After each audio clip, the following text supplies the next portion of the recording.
sudah hadir saat ini sambil kita murojaah beberapa materi yang sudah kita terima dari guru kita. Bismillahirrahmanirrahim. Assalamualaikum warahmatullahi wabarakatuh. Waalaikumsalam Waalaikumsalam warahmatullahi warahmatullahi wabarakatuh. wabarakatuh. Alhamdulillah wassalatu wassalamu ala Rasulillah wa ala alihi wa ashabihi wa man tabi'ahum bi ihsan ila yaumil qiyamah wa ba'd. Teman-teman, ikhwan maupun akhwat peserta daurah waqaf wal ibtida, waqaf dan ibtida yang Allah muliakan. Alhamdulillah kita masih diberikan kesempatan oleh Allah Subhanahu wa taala untuk menimba ilmu dari salah seorang ulama di negeri kita yang beliau alhamdulillah berkenan untuk memberikan faedah ilmu yang luar biasa kepada kita terkait tentang bahasan wakaf dan ibtida. Dan ini amat penting, bukan hanya sekedar kita belajar makhraj, sifatul huruf, gunnah, mad maupun bahasan ilmu tajwid yang lain, tetapi mengenai wakaf dan ibtida ini juga amat sangat penting. Dan ini seharusnya bukan hanya dinikmati oleh para pengajar, pembelajar Al-Quran, tetapi juga sebenarnya harus sampai menjadi perhatian besar untuk para imam. Ya, untuk para imam. Karena beberapa kali kami temukan di antara imam yang sudah menjadi imam tetap di masjid yang luar biasa, banyak jamaahnya, dalam bahasan wakaf dan ibtida tidak diperhatikan. Sehingga contoh ada suatu kasus mengimami, seorang imam mengimami sholat yang jahar, lalu kemudian membaca surah Al-Bayyinah di ayat terakhir, melafazkan di surah Al-Bayyinah ayat ke-8 itu jazaohum 'inda rabbihim jannatu 'adnin tajri, berhenti di kata tajri. Padahal bagi yang sudah paham belajar tentang wakaf dan ibtida, berhenti di kata tajri itu justru akan mengaburkan makna dari makna yang disampaikan. Kalaupun mau wakaf, seharusnya wakafnya di jannatu adn. Atau kalau dia wakaf, kalau dia kuat nafasnya berhenti sampai dengan kata fiha abada, khalidina fiha abada. Kalau dia kuat nafasnya. Namun berhenti di kata tajri oleh banyak para ulama itu sesuatu hal yang jangan dilakukan.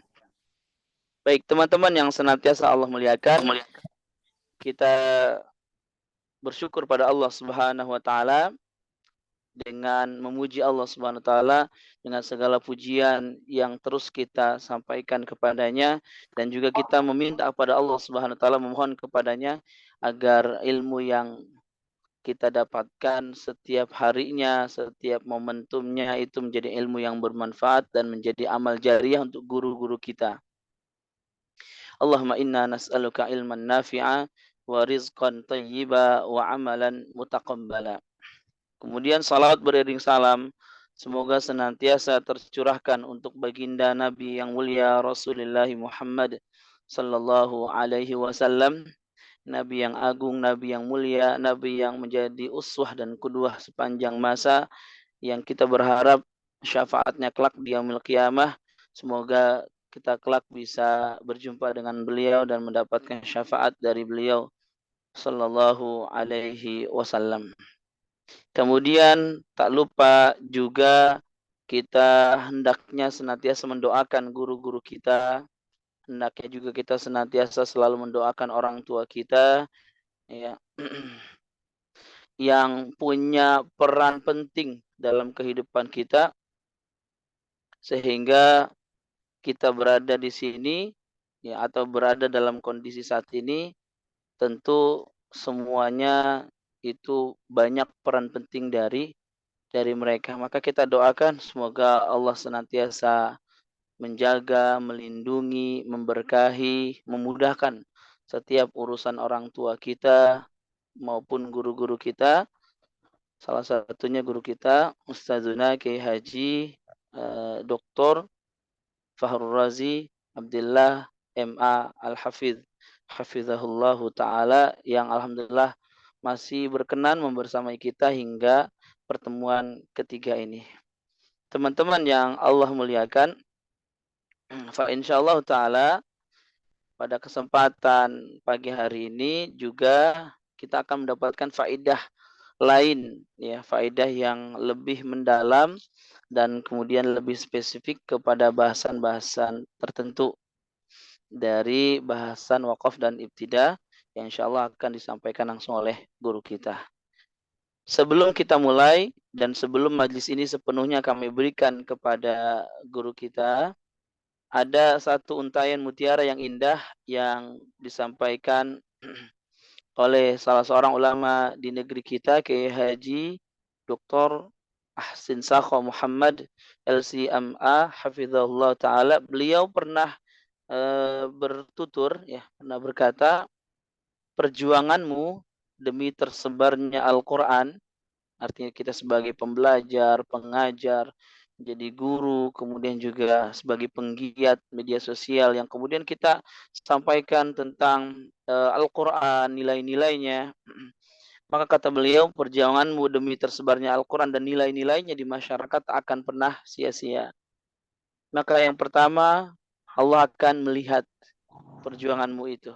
Yang kedua, malaikat akan mencatat. Yang ketiga, kesan masyarakat terhadapmu akan terus melekat.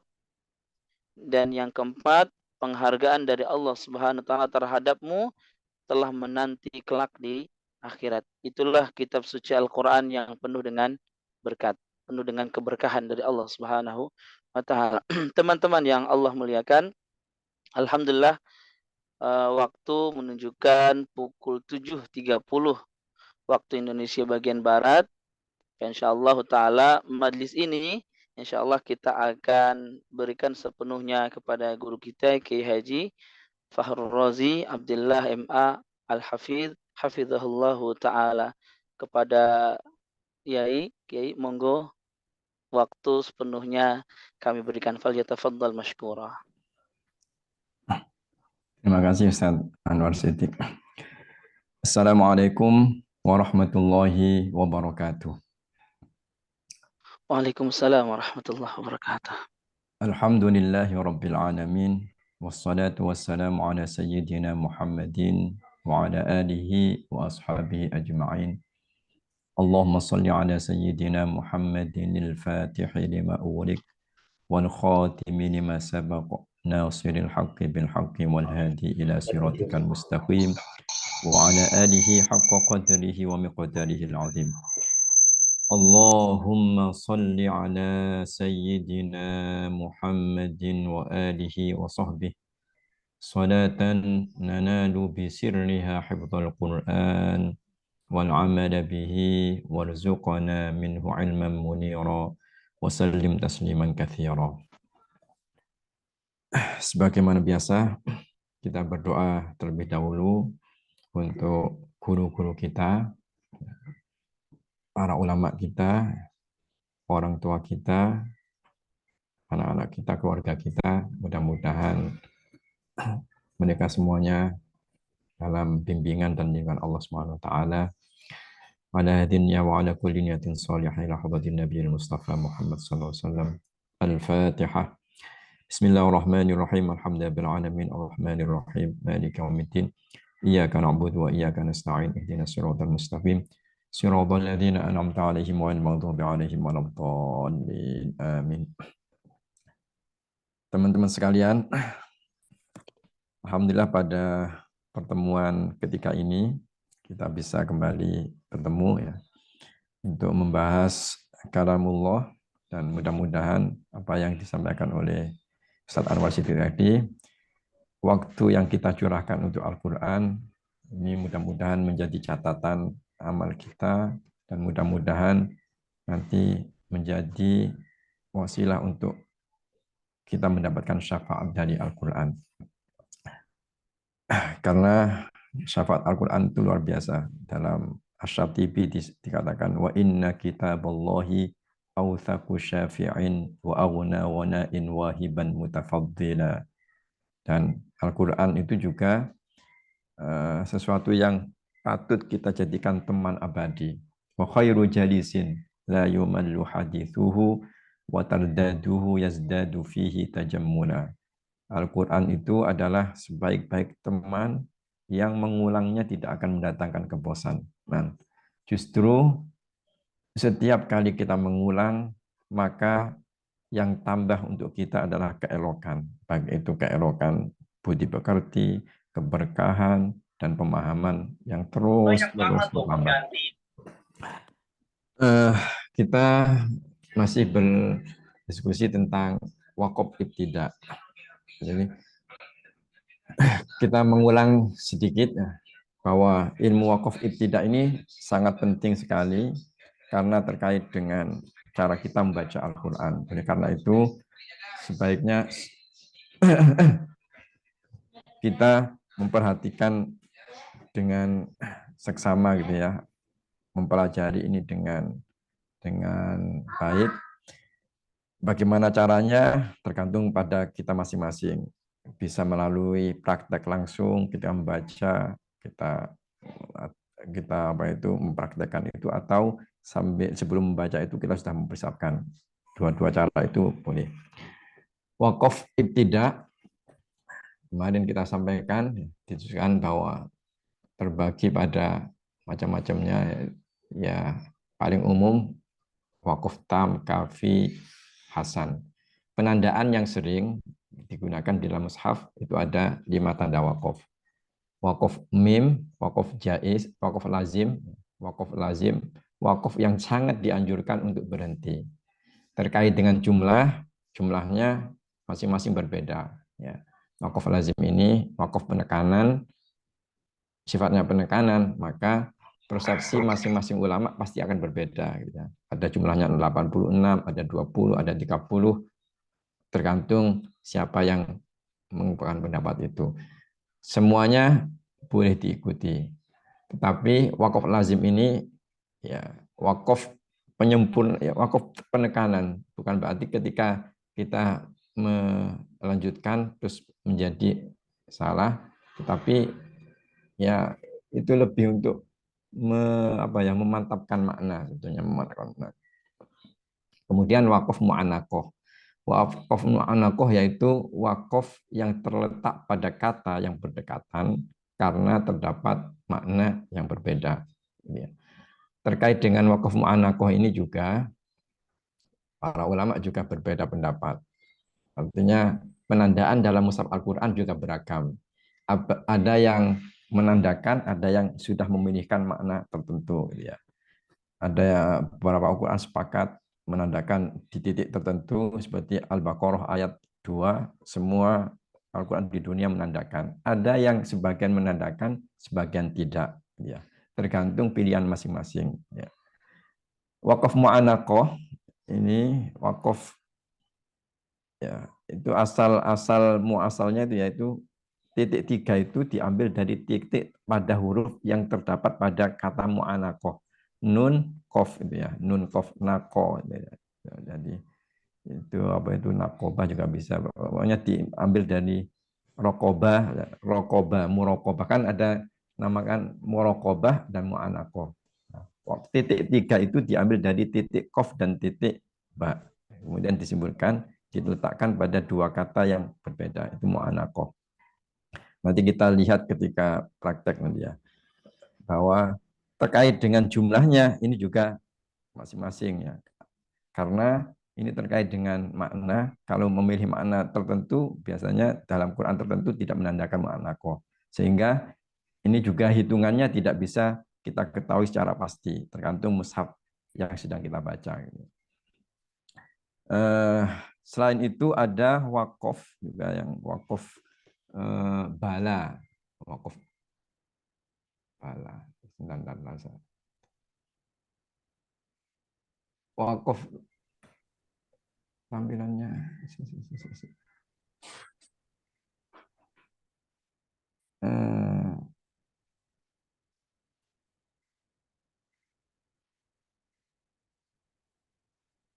Tampilan saya nggak ada ya. Dan.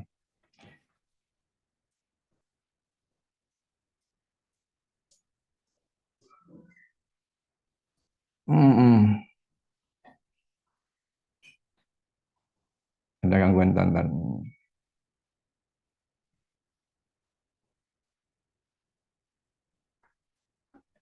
Hmm.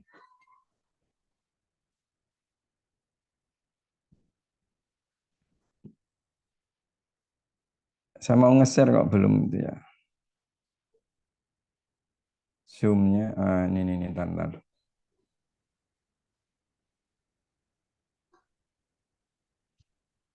Kita akan membahas terkait dengan tampilnya.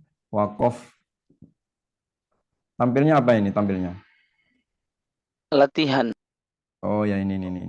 Ya. Kemarin kita bahas wakaf Jibril ya, wakaf Jibril, wakaf Nabi, dan wakaf pada bala. Bala terdapat dalam Al-Quran ada 22 tempat, ada 22 tempat. Terkait dengan wakaf di situ ada beberapa kitab yang membahas. Salah satunya Al-Khaliji di dalam Masbuk Huda, terus Manarul Huda juga membahas. Di dalam buku saya membahas di halaman 455. Sudah ada dua kelompok, ada yang bisa berhenti, ada yang tidak bisa berhenti. Ya. Ada yang ulama yang juga membolehkan berhenti pada semua, pada beberapa. Ada nanti yang terkait dengan sumpah biasanya tidak. Ini kita mengikuti pembagian yang umum saja. Ya. Ada 22 tempat. Yang pertama yang di dalam Al-Quran tidak dibubuhkan wakaf. Tetapi juga ada yang pendapat wakaf, misalkan qala awalam tu'min qala bala walakin liyatma'inna qalbi. Itu ada ulama yang berpendapat wakaf. Abu Amr Ad-Dhani dalam Al-Muqtafa, Al-Qastalani juga berpendapat itu. Tapi di dalam penandaan mushaf tidak ada yang wakaf di situ. Jadi ya pendapat ulama tidak serta-merta diterapkan di seluruh Al-Quran. Penerapan dalam Al-Quran seperti yang saya sampaikan itu berdasarkan pertimbangan yang banyak, gitu ya, pertimbangan yang banyak, dan mengambil pertimbangan yang paling aman dari sisi manapun. Karena itu kalau seandainya di situ wakaf misalkan qala bala walakin liyatma'inna qalbi juga masih dimungkinkan. Masih dimungkinkan. Kemudian ada qalu bala wa rabbina. Nah, di sini tidak ada yang berkomentar wakaf karena tadi sumpah qalu bala wa rabbina. Ya, jadi ketika ada terkait dengan apa itu qasam ya wa rabbina, dan demi Tuhan kami. Ya, demi Tuhan kami. Kan seperti kita ngomong, ya, demi Tuhan kami, seperti itu. Bala wa'dan alaihi haqqon. Walakin aktsarun nasi bala wa'dan alaihi haqqon. Ad-Dhani, Al-Qastalani, dan Al-Khaliji berpendapat ada wakaf. Tapi di Al-Quran tidak ada yang menandakan wakaf. Ya. Bala wa'dan alaihi haqqo juga masih bisa, karena ada yang berpendapat. Ketika ada yang berpendapat berarti masih bisa. Kul bala wa rabbi la ta'tiyannakum. Ini Al-Qastalani. Kul bala wa rabbi la ta'tiyannakum. Ini mirip qalu bala wa rabbina. Tapi di sini Al-Qastalani pendapat ada wakaf. Kul bala. Katakan ya. Wa rabbi la ta'tiyannakum alimil ghaib. Demi Tuhanku, la ta'tiyannakum, pasti kalian akan. Di situ kan masih mirip dengan yang pertama, tapi ini redaksinya agak panjang gitu ya, sehingga ada berhentinya, ada wakafnya. Meskipun di mushaf Al-Quran tidak ada yang menandakan wakaf. Kemudian bala qad ja'atka ayati qalu bala wa rabbina. Qul bala wa rabbi latub'atsunna. Jadi karakternya kita sudah mengetahui ya, ketika sambungannya dengan waw, dengan qasam, dengan sumpah, itu rata-rata ulama tidak menganjurkan untuk wakaf di situ. Dan penandaan Al-Quran di seluruh dunia sepakat untuk menandakan tidak wakaf. Jadi contoh yang berapa ini? Contoh yang kedua, terus keempat, keenam dan ketujuh itu sama semuanya ya. Qul bala wa rabbi qalu bala wa rabbina itu sama. Itu 7 tempat yang ditandakan tidak ada tanda wakaf di situ. Kemudian sisanya ini beragam. Ini semuanya ada komentar para ulama terkait dengan wakaf di situ. Ya. Semuanya terkait. Ya tinggal Anda memilih. Meskipun di mushaf tertentu tidak ada tanda wakafnya, berdasarkan ini ya silahkan. Dan artinya juga kan masih bisa dipahami. Bala man kasaba sayyi'atan wa ahatat bihi khati'atuh. Bala man aslama wajhahu. Nah, seperti itu. Di surat Yasin kan bala wa huwal khallaqul alim seperti itu. Jadi terkait dengan bala garis besarnya seperti itu ya, seperti itu. Bala intas biru. Misalkan di Mushaf Indonesia ini surah 3 ayat 125. Bala itu ada tanda lam ya. Ada tanda lam. Dilarang berhenti ya. Gitu. Tapi juga ada yang menandakan wakaf. Jadi silakan mau mengikuti yang mana, tapi kalau tidak mengetahui ya ikutin aja mushaf yang sedang dibaca. Nanti silakan diteruskan. Ketika diteruskan, maka bacaannya juga menjadi mat. Menjadi mat. Bala seperti bala yang nomor 4 bala intas biru wa tattaqu wa ya'tukum min fawrim hadza. Perlu di garis bawahi bagi teman-teman yang menjadi pengajar ya, guru. Biasanya anak-anak didik itu biasanya ketika membaca misalkan bala intas biru, di situ ada lam, kemudian ada tanda mat, itu perlu diperhatikan. Seringkali tetap dibaca ada benderanya bala, nah, intas biru, itu harus di bala. Kalau diwakafkan berarti pendek, kalau dipanjangkan, kalau diteruskan berarti menjadi panjang. Ini contoh-contohnya bisa dilihat. Alastu bi rabbikum qalu bala syahidina. Di sini ada mu'anakoh nih, ada mu'anakoh. Karena terkait dengan perbedaan arti tadi. Kalau seandainya berhenti di bala, alastu bi rabbikum qalu bala. Mereka menjawab iya. Syahidana an taqulu yaumal qiyamati inna kunna an hadza ghafilin. Atau membaca qalu bala syahidina. Ya, kami bersaksi. Jadi ada perbedaan sedikit pentafsiran di sini. Kemudian berikutnya, ini ada berapa Pak? Dari 22 dikurangi 7, ada 15 ya. Ya, 15 tempat yang di situ penandaan dalam mushaf juga berbeda-beda. Silakan dibaca di buku siapa yang berpendapat wakaf, kemudian mushaf mana yang menandakan wakaf, mushaf mana yang tidak menandakan, itu ada semua pembahasan. Bagi kita silakan mengikuti yang mana. Misalkan di surah Yasin, bala wa huwal khallaqul alim. Ini bala wa huwal khallaqul alim. Wakaf dan tidak wakaf. Dalam pembacaan biasanya ada yang wakaf, ada yang oh ini harus wakaf ini. Ya nggak apa-apa, itu perbedaan-perbedaan. Bahkan di dalam ayat ini misalkan bala wa huwal khallaqul alim, ada pendapat ulama di sini namanya wakaf ghufron. Wakaf ghufron itu ya ini sumbernya ya sumber apa ya pengalaman sebenarnya pengalaman. Di situ wakaf ghufron itu apa definisinya itu siapa yang berhenti di situ mendapatkan pengampunan Allah. Jadi dan ini nggak banyak wakaf ghufran ini di Yasin ada 5. Biasanya kalau kita membaca Yasin berjamaah itu biasanya ada beberapa ayat yang berhenti termasuk bala wa khallaqul alim. Di mushaf Al-Qur'an beragam penandaannya ya. Ada yang ditandakan, ada yang tidak. Tergantung Anda mengikuti. Tapi ini termasuk 15 yang para ulama di situ membolehkan antara berhenti dan tidak. Berikutnya bisa dibaca sendiri. Qalu bala qad ja'ana nadhirun fakadzdzabna di dalam surat Al-Mulk. Qalu bala qad ja'ana nadhirun fakadzdzabna. Kalau di mushaf kita tidak ditandakan wakaf. Biasanya kita terus bacanya itu. Qalu bala qad ja'ana nadhirun fakadzdzabna wa qulna ma nazzalallahu min syai'in antum illa fi dhalalin kabir.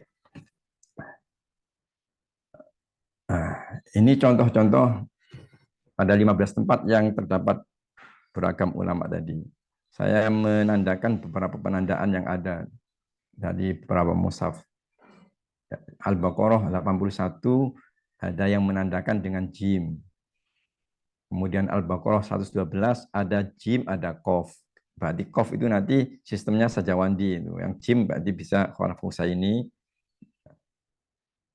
atau mukhalati juga pakai jim. Bala man aufa ada yang mengatakan jim. Terus bala intas biru ada dua, ada jim, ada lam, ada yang melarang. Alastu bi rabbikum qalu bala, ada waqaf kafi di mushaf mukhallati, ada jaiz, ada mu'anaqah, ada soh di mushaf maghribi, syahidna, mu'anaqah dan jim. Jadi ketika ada dua begini ini berarti itu tidak bisa digabungkan. Milih salah satu. Tidak bisa dua-duanya qalu bala syahidana antakulu, lebih baik dipilih salah satu meskipun masih bisa dipahami sebetulnya. Terus itu penandaan yang di dalam kurung itu penandaan yang ada dalam mushaf. Berarti ada ketika disebutkan ada dua berarti ada dua. Ketika ada tiga berarti ada tiga penandaan dalam mushaf. Ketika tidak ada berarti di mushaf tidak ditandakan wakaf meskipun ada pendapat wakaf di situ.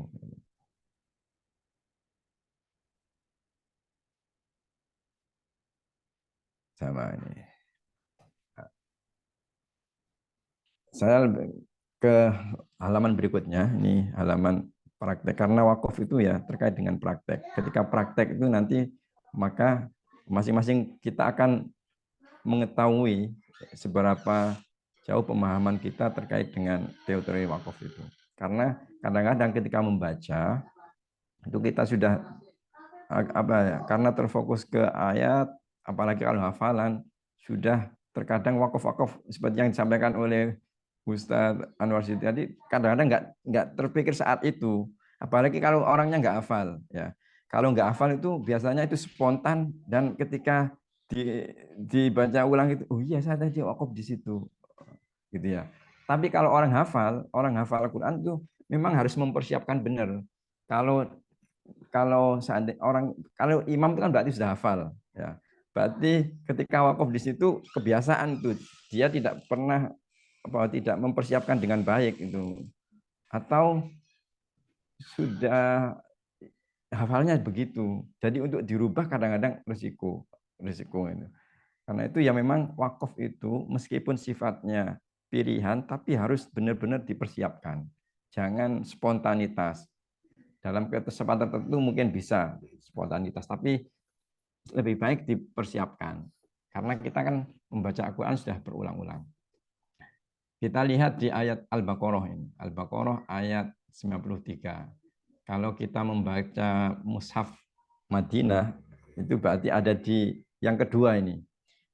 Yang kedua, wa il akhadna mitsaqakum wa rafa'na fawqakum at-tura khudhu ma atainakum biquwwah. Nah, ini berarti saya membacanya nggak dipersiapkan, nggak kuat itu, nggak kuat kan? Nah, seringkali kita membaca juga begitu, nggak dipersiapkan. Nah, kalau seperti ini bagaimana? Ya, kalau ayatnya seandainya ayatnya karakternya nggak seperti ini, maka tidak mau diulangi dari awal. Tapi kalau ayatnya seperti ini, kemudian apa itu? Karena ini ayatnya ini secara pemenggalan juga bisa dipenggal, maka kita lihat di mushaf yang atas itu, mushaf yang atas, mushaf Indonesia itu. Ada pilihan lagi. Wa il akhadna mitsaqakum wa rafa'na fawqakumut tur. Berarti khudhu ma atainakum biquwwatin wasma'u. Qalu sami'na wa 'asayna wa ushribu fi qulubihimul 'ijla bi kufrihim qul bi'sa ma ya'murukum bihi imanukum in kuntum mu'minin. Kalau mushaf yang di bawah itu mushaf penerapan dari kajian saya. Jadi perbedaannya dengan di atas apa? Perbedaannya hanya di tanda wakufnya saja. Kalau kita punya kemampuan untuk menganalisis perbedaan tanda wakuf, silakan. Tapi kalau tidak, abaikan tanda wakufnya, tapi pegangin tempat wakufnya. Sehingga kita tidak terkuras untuk